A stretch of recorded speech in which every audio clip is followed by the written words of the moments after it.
Back in around 2015, cool math games had started to get stale. There had to be something new to do in school, something quick and easy with no sign up or accounts. And then a certain game came out that would explode in popularity and take over the internet, creating a new genre of games. So hello everyone, my name is Shmenty, and this is my tribute to .io games. Few times in my life have I been so bored that I'm willing to try anything. But one day back in 9th grade, I was sitting in class and decided to check YouTube. We were meant to be doing something, some work, or I don't even know. But I decided to click on a video about a game about some blobs, I think. I don't know. A few months later, it was all over the internet. It had a very interesting name, however.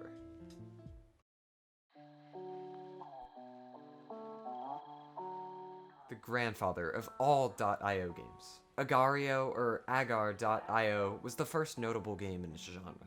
It was also the first one that most of us, including myself, played. The game was special. It combined elements of popular games and just popular internet things that people liked into one easy-to-use website. You had people that were bored, YouTubers with armies of young kids they needed to clickbait, people that wanted a simple game with simple graphics but still wanted to be engaged and entertained, and people who liked talking to their friends online. Agario combined all of these and threw in a ton of ads to make a ton of money. And did it work? Absolutely. Agario was the face of YouTube, the face of browser games, and the face of the internet, and I loved every second of it. Being able to close the tab and reopen it without losing that much progress was amazing. The gameplay was simple and satisfying. You float around as these cells, hence the name Agar, which are jelly-like circles according to the internet, and try to eat smaller cells. But there were two more mechanics. The lesser known one is the ability to shoot a little bit of your mass off to move just a little bit quicker. The second was where the mastery existed in this game. The ability to split one cell into two smaller cells of equal mass. You could snipe much smaller cells with this, and when you were big enough, you were forced to split as you would be too slow to actually do anything. It's a simple gameplay loop, but it worked incredibly well. Seeing offensive names in the leaderboard and knowing that if I played my cards just right, my name could be up there too, brought me a sense that there was a goal here, even in such a simple game. It was a stupidly simplistic game that was specifically designed to blow up online, and it did. The creator became an instant success, with the website making well over $20 million officially, but it was also sold to Miniglip, leading me to presume that that number is astronomically higher. But just because you're first doesn't necessarily mean you're best, so let's take a look at some of my other favorite .io games.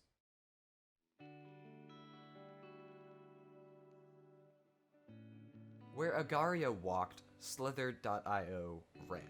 The first IO game that really hooked me. I played a ton of Agario, but Slither.io was something entirely different. It felt better, more polished, more fun gameplay, and the biggest thing of all, everyone was more of a threat.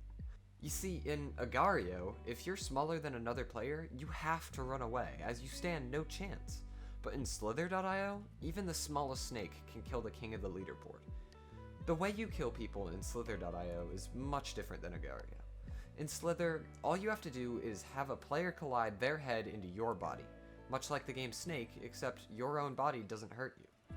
This allows tiny snakes to speed in front of a big one, maneuver out in front of them, and cut off the snake, killing it. This meant that smaller players actually had a fighting chance in a game that they just loaded into, and created millions of strategies. You could circle around smaller snakes and trap them in, closing in, smaller and smaller. You could boost and lose a little mass to go much faster for a bit, and many other quality of life mechanics that made this game more appealing to me than its predecessor. It was a ton of fun, and the world took notice. It proved something big. It proved that Agario's success was not a fluke. It wasn't an isolated incident. No, although Agario was a massive success, it was Slither.io that created this genre and proved that it could be repeated.